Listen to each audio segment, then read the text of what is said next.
नमो अरिहन्ताणं नमो सिद्धाणं नमो आयर्याणं नमो वज्रायाणं नमो लोये सवसागुणं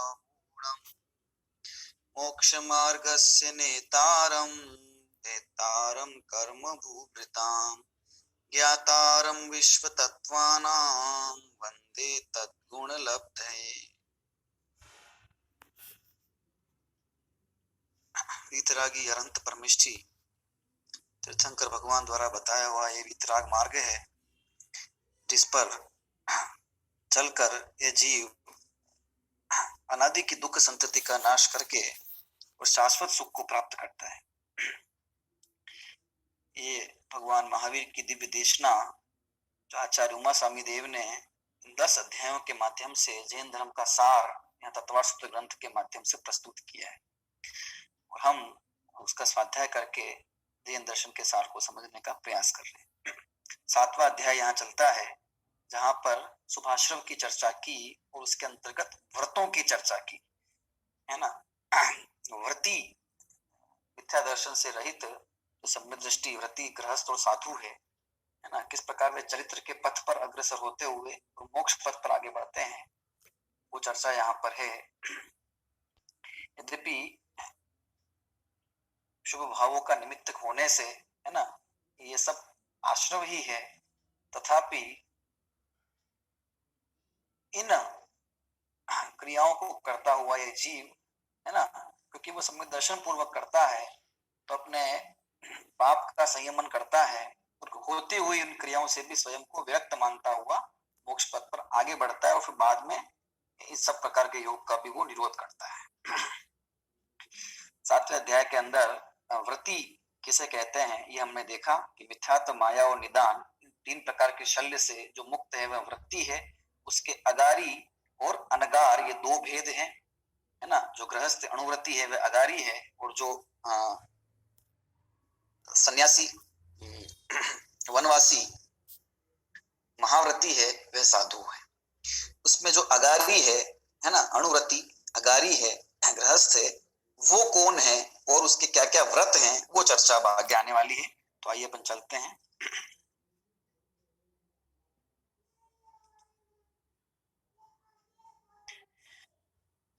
देखिए सूत्र क्रमांक 20 हमको पढ़ना है। सूत्र क्रमांक 20, अगारी और अनगारी 2 भेद हमने व्रती के किए, उसमें से फिर जो अगारी है वो कौन है वो हमको देखना है। सूत्र 20, सूत्र पाठ। अणुव्रतोगारी, अणुव्रतोगारी, अणुव्रतोगारी। सूत्र विच्छेद करते हैं। अणुव्रतः डैश अगारी, अणुव्रतः प्लस अगारी। यहाँ कहा है कि जो अणु व्रत से युक्त है, ठीक है ना,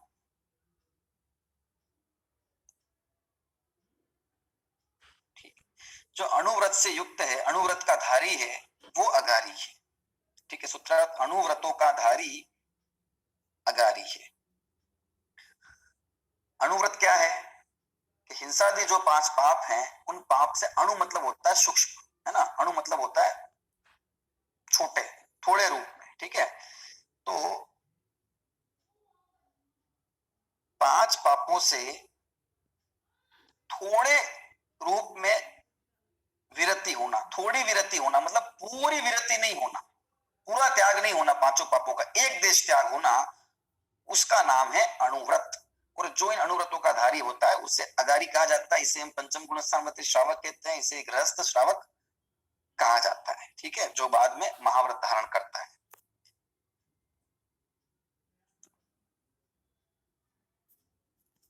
अणुव्रत का मतलब एक देश पाप का त्याग का इसका अर्थ ये लेना चाहिए कि हिंसा, झूठ, चोरी, कुशील और परिग्रह, ये 5 प्रकार के पाप है, तो हिंसा और झूठ का त्याग कर देना, या हिंसा, झूठ, चोरी का त्याग कर देना और 2 पाप रहने देना, क्या इस अर्थ में? इस अर्थ में नहीं, 5 ही पापों का एक देश त्याग, है ना, क्योंकि 5 पाप जो है वो एक दूसरे से संयुक्त है। ऐसा नहीं हो सकता कि हिंसा तो छोड़ दी, चोरी बनी हुई है, चोरी छोड़ दी, झूठ बना हुआ है ना। अंदर में जब इस प्रकार की विरक्ति हुई है विषादी से, तो वो एक साथ होती है, ठीक है। और विषयादि से विरक्ति रूप परिणाम तो एक ही परिणाम है कि विषय से विरक्ति, है ना। अब जब विषयों से इस जीव की विरक्ति हुई, 5 इंद्रिय के विषयों से अथवा 5 पापों से विरक्ति हुई, अंदर में ऐसा है ना नरम परिणाम हुआ, ऐसा शुभ भाव हुआ, तो उस शुभ भाव को जब अपन अलग अलग नजरिए से देखते हैं तो हमें वहां वो बिंदु नजर आते हैं। वहीं शुभ भाव को अपन हिंसा की दृष्टि से देखते हैं तो वहां हिंसा नहीं पाई जाती, इसलिए उसको अहिंसा कहा जाता है। उसी शुभ भाव को अपन जब असत्य वचन है ना और असत्य क्रियाओं की दृष्टि से देखते हैं तो वहां वो नहीं पाया जाता, इसलिए उसको सत्य भी कहा जाता है। उसी शुभ भाव को, उसी उस जीव की है ना निर्मल वृत्ति को जब हम चोरी के रूप में देखते हैं, लोक निंदे जितने भी ये पाप है ना, उसके अभाव रूप में देखते हैं तो वो भी वहां नजर आता है, इसलिए उसको अचोरी भी कहा जाता है ना। वहां कुशील सेवन नहीं दिखता, इसलिए उसको ब्रह्मचर्य भी कहा जाता है ना। और परिग्रह के अंदर भी जो उसकी सीमा है वो बंध गई है, इसलिए उसको परिग्रह परिमाण और त्याग हो गया तो परिग्रह त्याग महाव्रत कहा जाता है। तो अंदर में ना 5 पापों से विरक्ति रूप परिणाम तो एक ही प्रकार का है, ठीक है। जो अगर उसको हम एक सामान्य भाषा में कहें तो शुभ भाव, वो जो अंदर में है ना चित्त भूमि निर्मल हो गई है, उसको देखने का तरीका अलग अलग होता है ना। और वो वैचारिक रूप से, चिंतन रूप से, उपयोग रूप से, अलग अलग रूप से वो जो चिंतन करता है तो जीव प्रवृत्त होता है ना। जब उसमें वो यत्नाचार प्रवृत्ति करता है, नहीं मुझे जीव की हिंसा नहीं करनी, ठीक है। अब जिस समय वो भाव मौजूद है तो उस समय वो जो वो उस परिणति में अचौर्य भी है, ब्रह्मचर्य भी है, परिग्रह परिमाण वृत्ति भी है ना, उपयोग रूप से वो प्रकट हो रही है। फिर वो तो एक साथ इस जीव को प्रकट होता है ना। 5 पापों का त्याग क्रम से नहीं होता, हिंसा छोड़ दी फिर कुछ, वो इस जीव को क्रम एक साथ ही आंशिक रूप से प्रकट होता है। और उसके भेद और उसके फल रूप में नाना प्रकार की क्रियाएं देखी जाती है, ठीक है, जिसे अपन अणुव्रत कहते हैं।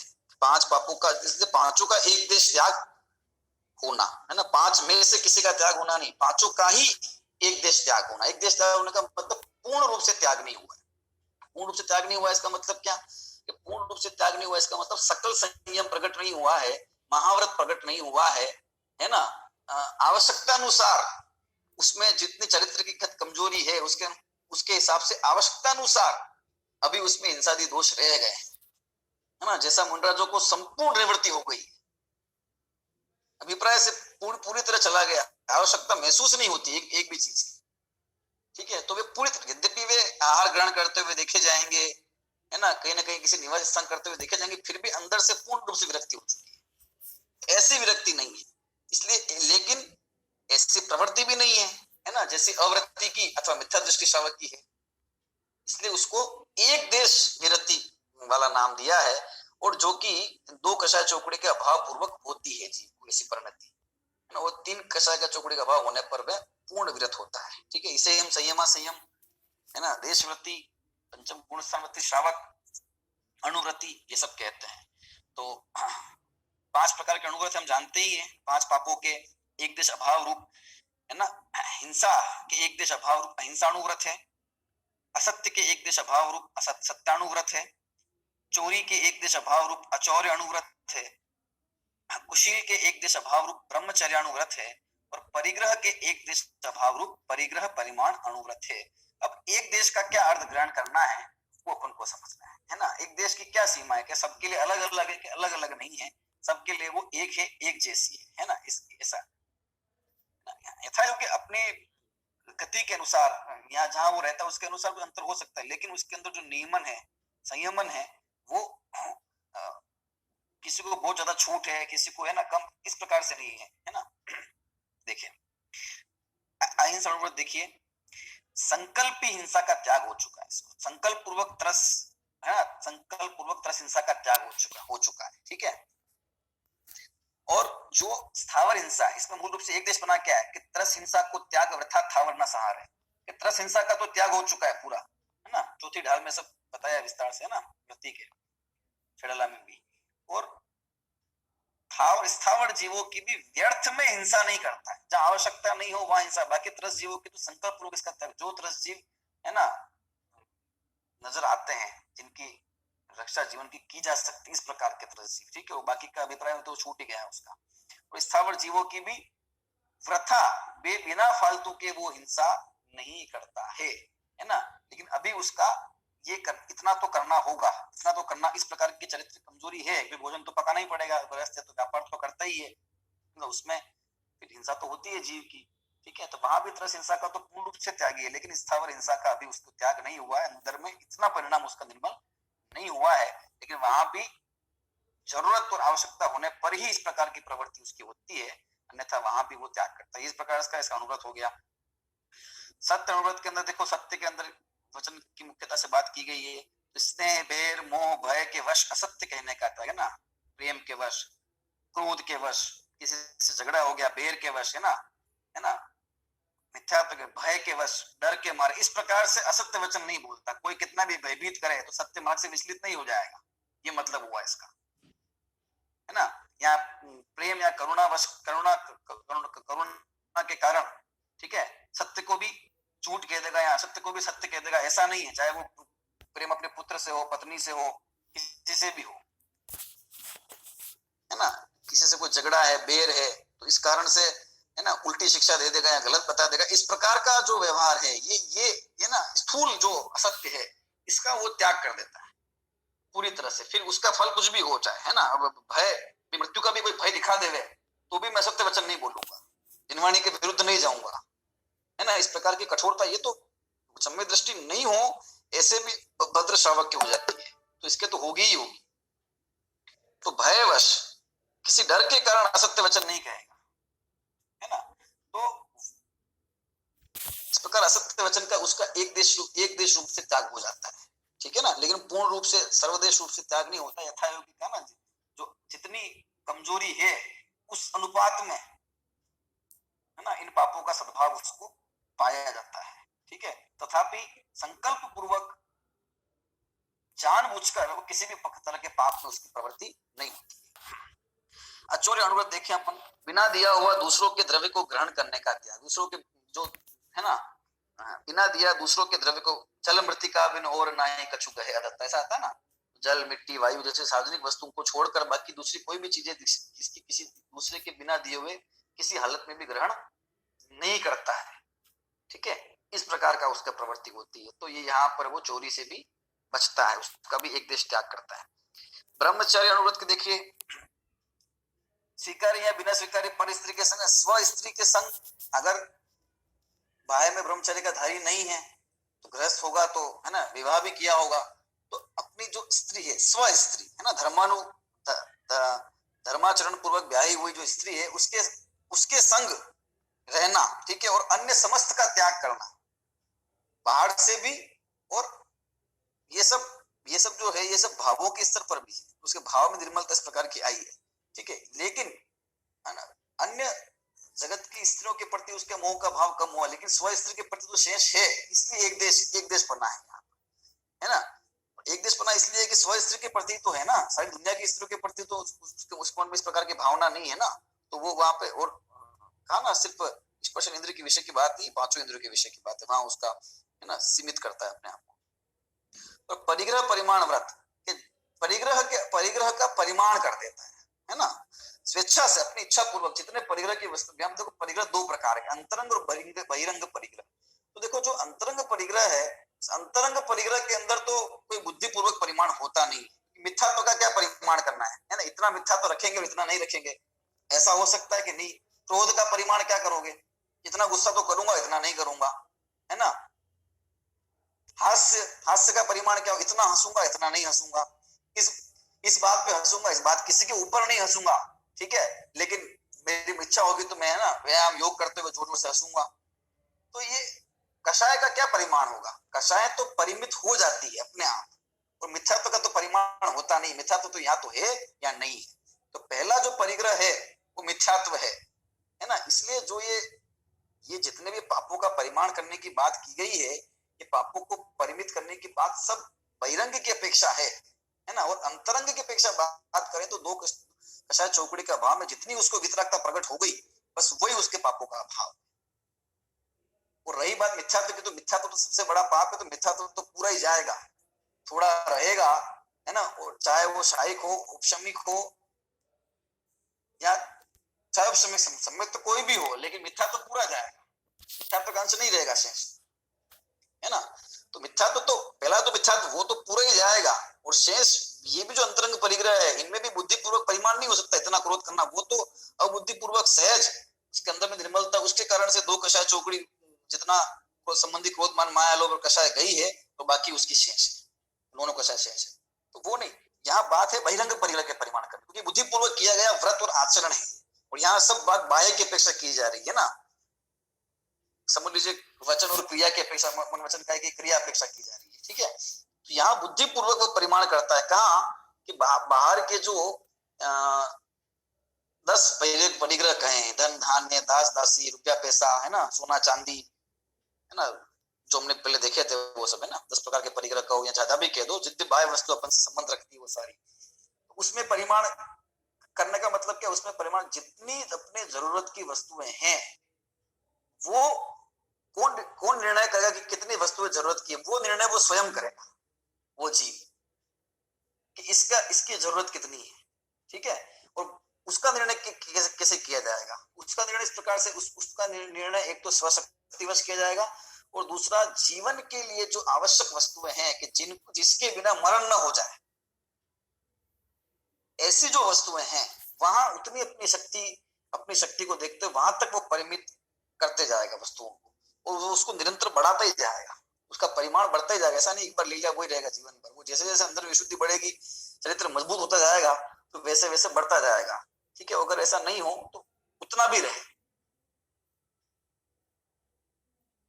तो जैसे कि अब ये बहुत समझने की बात है कि कैसे इसके अंदर वस्तुओं का परिमाण करना है और कैसा करना चाहिए।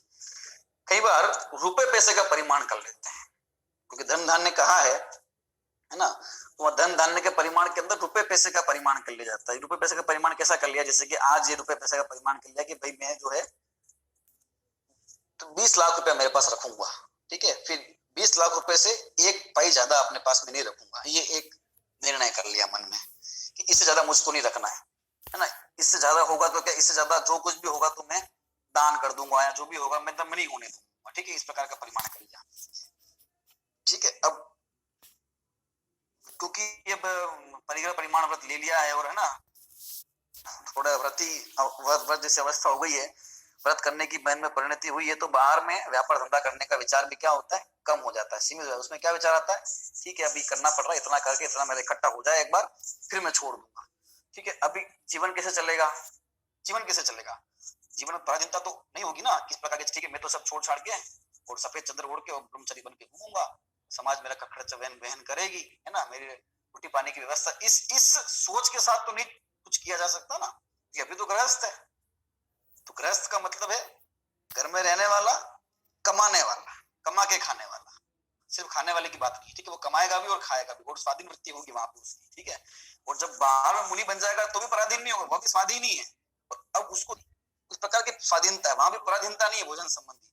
और यहाँ व्रत धारण कर लिए तो मैं समाज को प्राश्चित हो गया, अब मैंने व्रत ले लिया तो अब मेरा समाज पोषण करेगी थी, ये पराधीनता हो गई।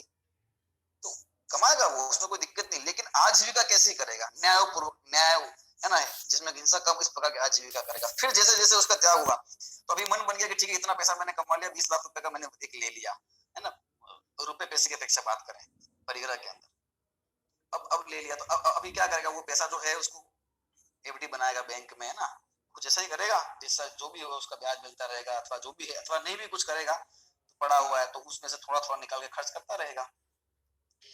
जीवन तो लंबा है, किसी ने मान लो 20 वर्ष की उम्र में ये व्रत ले लिया, ठीक है, या 25 वर्ष की उम्र में ले लिया, या 30 वर्ष की उम्र में, अभी तो जीवन तो लंबा, इतनी पता कब तक जीना है।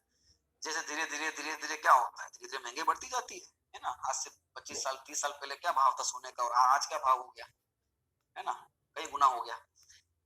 ये सोने की बात है, ऐसे हर वस्तु ले लेंगे अपन, अब महंगाई बढ़ती जाएगी, चीजें बढ़ती, अब क्या होगा, वो 20 लाख कम पड़ने लग जाएंगे। अभी महीने का खर्चा समझ लो 10,000 होता है, अभी 20 साल बाद 10 साल बाद महीने का खर्चा लाख रुपया होगा, तो अभी तो उसके 20 महीने में खत्म हो जाएगा सारा पैसा, 10 महीने में सारा पैसा खत्म, फिर क्या करेगा वो, फिर अब उसकी मर्यादा को तोड़ेगा कि नहीं तोड़ेगा, फिर क्या करेगा, है ना, वो नियम तो ले लिया था कि अब मुझे कमाना भी नहीं, और ये कर लिया, कैसे करेगा।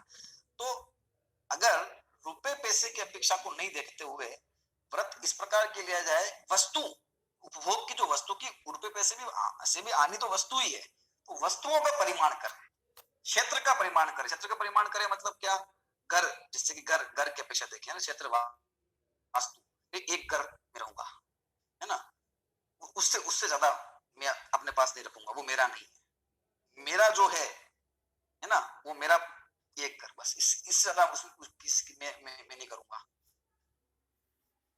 सोना चांदी इत्यादि में के अंदर भी मात्रा फिक्स करें, कीमत फिक्स नहीं करें, है ना, कि भाई ठीक है 50,000 रुपए का सोना रखूंगा अपने पास, या 50,000 रुपए चांदी रखूंगा, बाकी नहीं रखूंगा। इस प्रकार का परिमाण करेगा, दिक्कत हो जाएगी ना, कि वस्तुओं का जो कीमत है वो तो घटती बढ़ती रहती है। हाँ, ये करे 5 तोला सोना रखूंगा, अथवा आधा किलो चांदी रखूंगा, या उसके आभूषण जो भी है, जो भी तो ले सकते हैं मुहूर्त, है ना, तो वो उसको ही ग्रहण करूंगा, अथवा वो मेरे पास रखूंगा संचय के रूप में। इसके इसके बाद तो कीमत, वस्तु की जो कीमत है ना, रुपया जो है वो रुपए की राशि से वो निश्चित नहीं करना चाहिए, उसमें फिर वो दिक्कत हो जाएगी। ठीक है, फिर क्षेत्र वास्तु हो गया, है ना, धन धान्य हो गया, नौकर जितना भी ये सारा परिग्रह है, इसको वो अपनी शक्ति अनुसार निश्चित रूप से उसका परिमाण करता ही है। परिमाण करता है इसलिए अनुवृत्ति ऐसा नहीं है, अनुव्रत अंदर में प्रकट हो गया है इसलिए वो परिमाण करता है। अंदर में उतने कषाय का अभाव होने पर बाहर में वैसी वृत्ति होगी ही होगी। अंदर में 2 कषाय चौकड़ी का अभाव हुआ है तो बाहर में वो अनुवृत्ति ही होगा। वो स्थावर हिंसा का हिंसा का त्याग कर ही देगा, उसके बाहर में व्रत सहज ही उसके जीवन में होंगे। मन वचन का है कि सहज ही उसकी प्रवृत्ति ऐसी होगी। ये कर लेने से अनुवृत्ति नहीं हो जाएगा, अंदर में ऐसा प्रकट हुआ इसलिए अनुवृत्ति है ना। बाहर में करने से तो नहीं होता, बाहर में हो सकता है त्याग करता हुआ दिखाई भी दे, अंदर में कषाय इतनी तीव्र हो कि किसी की हिंसा करने तक का भाव आ जाए, मारने तक का भाव आ जाए, है ना, होता है। और इसे मिलते हैं ना पुराण में, हम कहीं पढ़ते हैं इस प्रकार का, भाई साधु है या फिर और भी अन्य व्रतों को धारण किए हुए इस प्रकार की प्रवृत्ति होती है।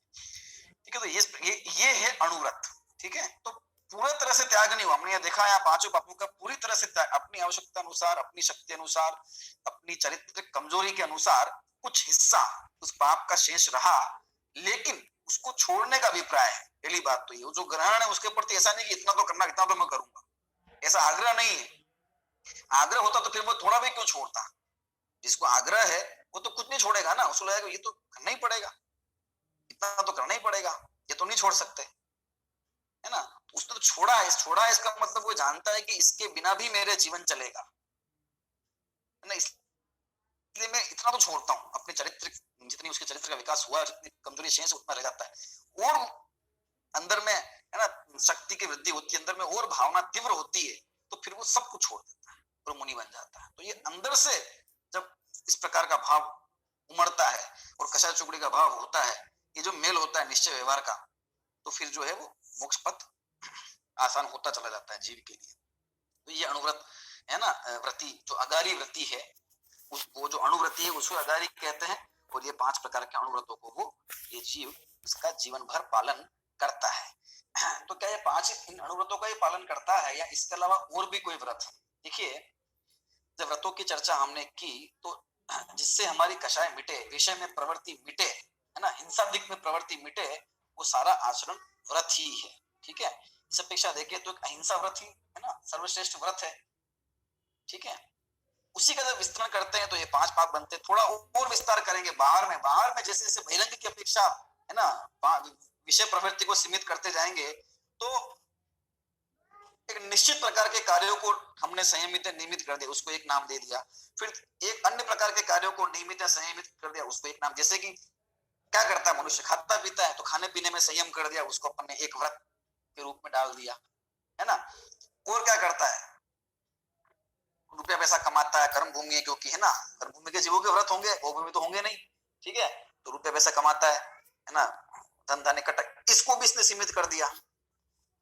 और क्या करता है, उठता बैठता है, चलता फिरता है, गमनागमन करता है, तो इसको भी सीमित कर दिया। घर परिवार बाल बच्चे स्त्री पुत्र ये सब इसके होते हैं, उसमें भी नियमन कर दिया इसने अपना, उनके प्रति राग भाव इस प्रकार से, है ना। तो जो जो भी मनुष्य करता है, रोटी कपड़ा मकान इसकी मूलभूत जरूरतें हैं, तो रोटी के अंदर नियमन कर देना, वस्त्रादि परिग्रह में आ गया, नियमन कर देना, उसका संयमन कर देना, उसको उसमें सीमित पना कर देना। क्षेत्र वास्तु मकान, घूमना फिरना, जगह गमनागमन, इन सब चीजों के अंदर आपको संयमित कर दिया। ठीक है, ये सब शारीरिक स्तर पे उसका संयमन हो गया। वैचारिक स्तर पर भी अपने आप को सीमित कर देता है, चाहे सामयिक करता है ना।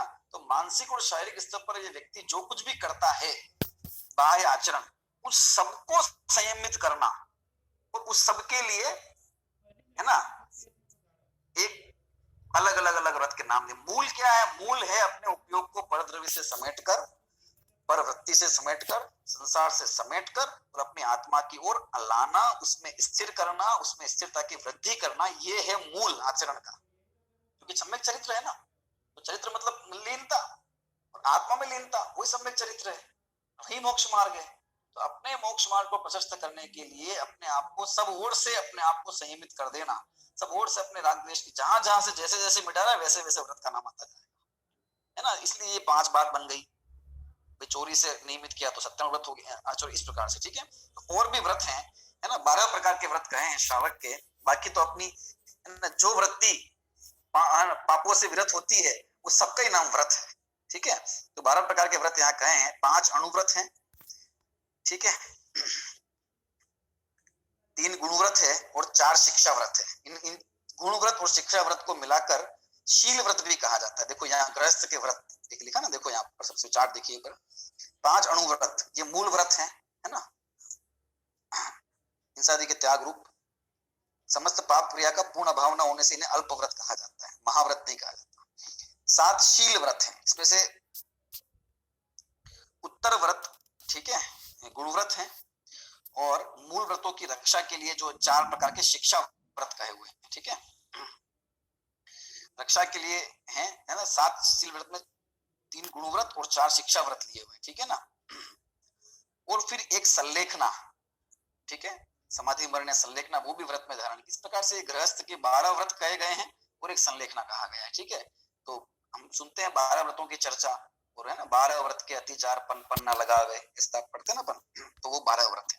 5 अपन ने चर्चा की अणुव्रत की। ठीक है, अभी हम चर्चा करने वाले हैं अब जो 7 शील व्रत हैं, है ना, उन व्रतों से भी वो संपन्न होता है, तो वे कौन कौन से व्रत हैं, इसकी चर्चा होगी। फिर बाद में अंत में चर्चा होगी अगले सूत्र में संलेखना की। ठीक है, ये ज्ञानी श्रावक को अपने जीवन में करना चाहिए, और वो करता है। चलिए अपन चलते हैं सूत्र क्रमांक 21 पर। सूत्र क्रमांक 21 का भावार्थ बड़ा है, तो अपन समय अनुसार जितना विषय भी आ चुका उतना आज करेंगे, बाकी कल करेंगे। सूत्र पाठ करते हैं। सबसे पहले देखिए, दिग्देशा नर्थ दंड विरति सामायिक प्रोषधोपवासोपभोग परिभोग परिमाणातिथि संविभाग व्रत संपन्नश्च। पुनः क्रमांक 21 सूत्र पाठ, दिग्देशा नर्थ दंड विरति सामायिक प्रोषधोपवासोपभोग परिभोग परिमाणातिथि संविभाग व्रत संपन्नश्च। सूत्र विच्छेद करते हैं। देखिए, दिक, ठीक है, डैश देश डैश अनर्थ दंड डैश विरति डैश सामायिक डैश प्रोषधोपवास डैश उपभोग डैश परिभोग डैश परिमाण डैश अतिथि संविभाग डैश व्रत डैश संपन्नः प्लस च। ठीक है, पुनः देख लीजिए एक बार, तो वो सब सारे ही जो व्रत है सबके नाम आ गए। सूत्र इसी का नाम है ना, संक्षेप में सब कुछ कह देना। दिक डैश देश डैश अनर्थ दंड डैश विरति डैश सामायिक डैश प्रोषधोपवास डैश उपभोग डैश परिभोग डैश परिमाण डैश अतिथि संविभाग डैश व्रत डैश संपन्न प्लस च। क्या कहते हैं, देखिए इसमें दिक देश और अनर्थ दंड, इन सब के साथ में लगा देना है विरति। ठीक है, समझ लीजिए यहाँ जो विरति है वो इन तीनों के लिए अंत दीपक है। दिक विरति, देश विरति और अनर्थ दंड विरति, 3 नाम तो ये हो गए व्रतों के, दिग विरति, देश विरति और अनर्थ दंड विरति। अब आगे फिर एक सामायिक हो गया, प्रोषधोपवास एक नाम ये हो गया, ठीक है। उपभोग परिभोग परिमाण, एक नाम ये हो गया, उपभोग परिभोग परिमाण, ठीक है। और अंत में हो गया अतिथि सम विभाग व्रत, व्रत को सबके साथ लगा देंगे हम, ठीक है। सामायिक व्रत, प्रोष्ठोपवास व्रत, उपभोग परिभोग परिमाण व्रत और अतिथि सम विभाग व्रत संपन्न, संपन्न मतलब युक्त च, है ना। तो जो अणु अगारी है वो क्या होता है, अणुव्रतों से युक्त होता है और इन व्रतों से संपन्न होता है, इन सब से, ठीक है। और इन व्रतों से भी वो संपन्न होता है।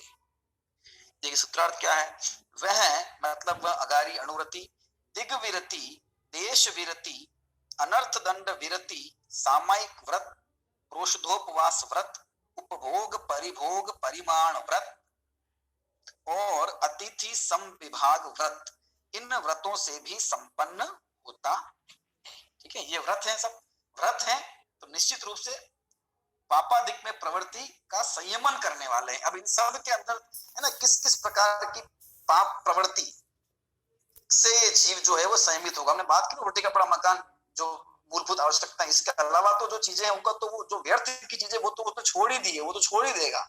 वो तो काम जो जीवन के लिए जरूरी है उसके अंदर भी संयमन करता है, वो है व्रत, है ना, उसमें भी नियम ले लेता है, वो है व्रत, ठीक है। तो बस इसी का विस्तार, रोटी कपड़ा मकान जो बेसिक जरूरत, उसी का विस्तार मिलेगा आपको इसके अंदर, ठीक है। और जहां जहां जैसे जैसे अपने आप को संयमित करता जाएगा वैसे वैसे वो उस संबंधी व्रत को धारण करता जाएगा, ठीक है।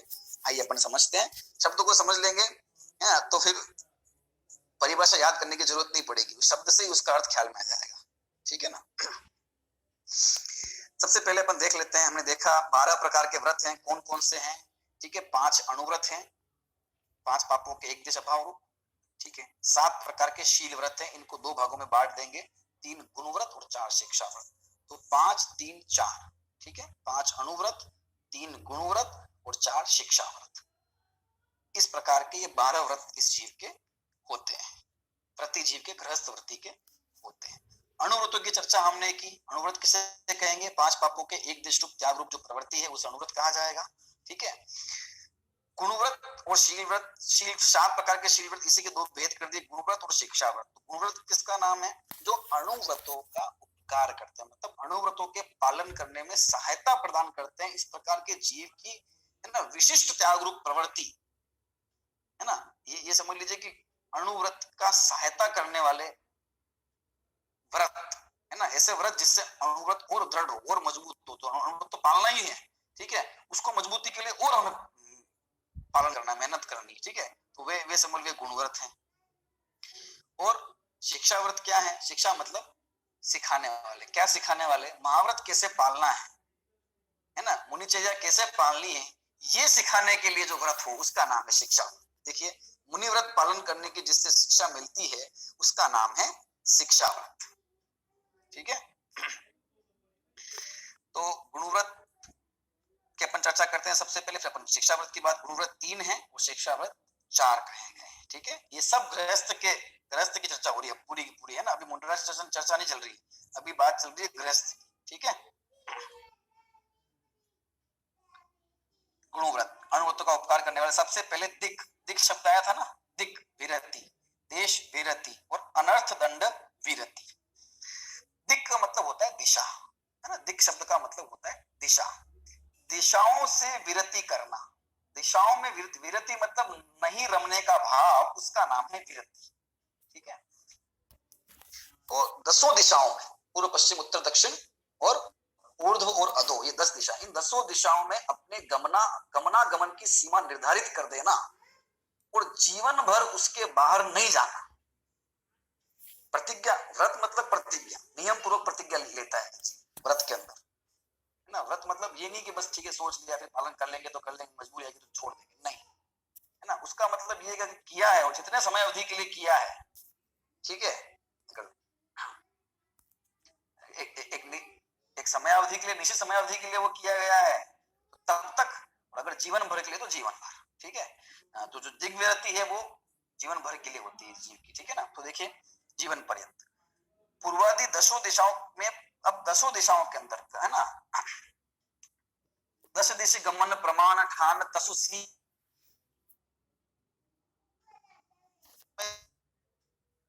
हाँ निश्चित कर लेता है और उसकी सीमा का फिर उल्लंघन नहीं करता है जीवन पर्यंत। जैसे दसों दिशाओं के अंदर निर्धारण कैसे करेगा? तो व्रत धारण करने वाला जीव है ना, आसपास के वातावरण से परिचित होना ही चाहिए, परिचित, ठीक है, तो पालन करने में आसानी होगी। तो इस दिशा में, जैसे कि पूर्व दिशा में है या पश्चिम दिशा में, प्रसिद्ध चिन्हों के द्वारा, जैसे कि इस दिशा में प्रसिद्ध क्या है ना, जैसे कि अभी जैसे कि हमें बोध है, तो मैप वगैरह सब ज्यादा बोध है, वो ज्यादा अच्छे से समझ लो किया जा सकता है।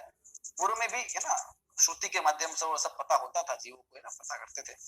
तो दसों दिशाओं के अंदर जो प्रसिद्ध चिन्ह, उत्तर में मान लो एक निश्चित चिन्ह ले लिया, कुछ भी ले लिया, अपनी शक्ति के अनुसार ले लिया, है ना, जैसे कि भाई ये समझ लिया भी कैलाश कैलाश पर्वत, ठीक है, बस उसके आगे नहीं जाऊंगा, वहां तक, ठीक है। अभी पूर्व में दिशा के अंदर कोई कोई चिन्ह ले लिया, पूर्व दिशा में ले लिया कि बंगाल की खाड़ी तक जाऊंगा, उसके आगे नहीं जाऊंगा, ठीक है। दक्षिण में महासागर तक जाऊंगा, उसके आगे नहीं जाऊंगा, हिंद महासागर तक जाऊंगा, ठीक है, यहाँ कन्याकुमारी तक जाऊंगा, ऐसा सोच लिया। पूर्व दिशा के अंदर सोच लिया कि पूर्व में ये जो लास्ट है ना, पश्चिम दिशा में समझ लो कि जो लास्ट छोर है ना, वहां तक जाऊंगा, उसके आगे नहीं जाऊंगा, जैसलमेर तक जाऊंगा, उसके आगे नहीं जाऊंगा, ऐसा सोच लिया। ऊपर और नीचे, ऊर्ध्व और अधो, ऊर्ध्व में भी आकाश के अंदर ऊपर गमन गमन करने का है ना, अपने एक नियम, ऊपर कितना ऊपर, जैसे कि पर्वत इत्यादि है, कुछ है, तो कितनी ऊंचाई तक मुझे गमन करना है, ऐसा कुछ मन में निर्धारण कर लेता है, ठीक है ना, है ना। तो भाई अभी जहाँ जितने बैठना है कि नहीं बैठना है ना, उसका भी वो निर्धारण करेगा अपने हिसाब से। और भूमि के अंदर है ना, उसका भी वो यथा योग्य नियमन करता है। देखो जाएगा नहीं जाएगा, हम है ना अधिक से अधिक ऊपर जाएंगे तो कितना चले जाएंगे, वायुयान में बैठ जाएंगे तो वायुयान कुछ मीटर की ऊंचाई पर है ना उड़ता है जमीन से, उससे ऊपर तो नहीं जाता, हम कोई ऐसे बहुत वहां तो जाते नहीं अंतरिक्ष में, लेकिन नियम नहीं है, वो ये नियमन कर रहा है।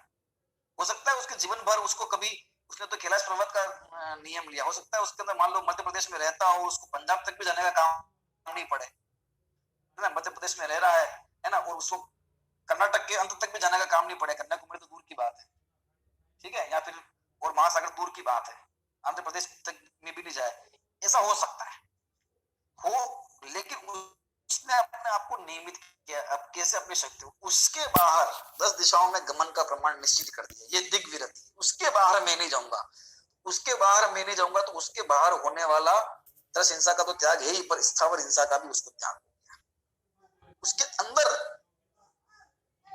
होने वाला जो कुछ है गमनागमन का, उसको अविरमण है ना, अविरमण रूप हिंसा देखा हमने, वो उसको लगेगा, लेकिन उसके बाहर के सब प्रकार के, तो एक प्रकार से वो वहां वो महावृत्ति हो जाता है, वहां वो महावृत्ति की तरह ही है, क्योंकि अपने आप को उसने सीमित कर, अत्यंत सीमित कर दिया, ठीक है। तो ये दिग्विरति। अब देश विरति मतलब क्या? दिक तो मतलब तो होता है दिशा, ठीक है, तो सब दिशाओं में प्रसिद्ध चिन्हों के द्वारा, उत्तर में कोई चीज फेमस है तो वहां तक ही जाऊंगा, उसका इस प्रकार से निश्चित कर दिया है ना।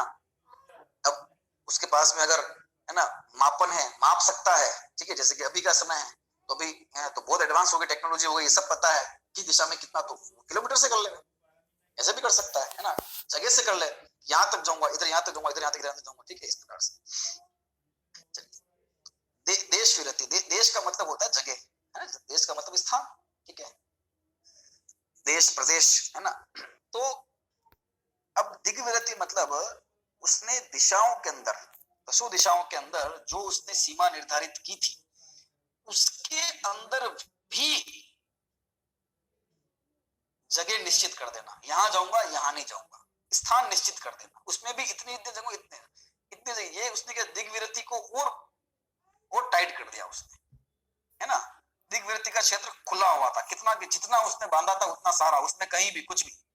अब देश वृद्धि करने उसके अंदर उसको भी उसने लिमिटेड कर दिया, ठीक है। तो वहां अपने आप को जितना उसने है ना 10 दिशाओं में गमन का प्रमाण निश्चित किया था, उससे उसमें भी अपने आप को और सीमित कर दिया, कहाँ जाऊंगा, कहाँ नहीं जाऊंगा, कैसे जाऊंगा, ये इत्यादि इत्यादि, ठीक है। इसका जो विस्तार है कुछ कुछ पॉइंट के द्वारा अपन वो आगामी कक्षा में देखेंगे। तो मैं अपन विषय पूर्ण करते, तो हमने अभी तक दिग्व्रत तक की चर्चा की है, अनुव्रत की चर्चा की, और 12 प्रकार के व्रत कौन कौन से हैं, गुणव्रत किसे कहते हैं, शिक्षाव्रत किसे कहते हैं, उनके कितने भेद हैं, ठीक है। और 3 प्रकार के गुणव्रत में दिग्व्रत की अपन बात कर रहे थे, वो हमारी हुई है। अब देश व्रत और आगे जो चर्चा है वो अपन आगामी कक्षा में करेंगे, अभी का विषय अपन यही पे पूर्ण करते हैं। हाँ।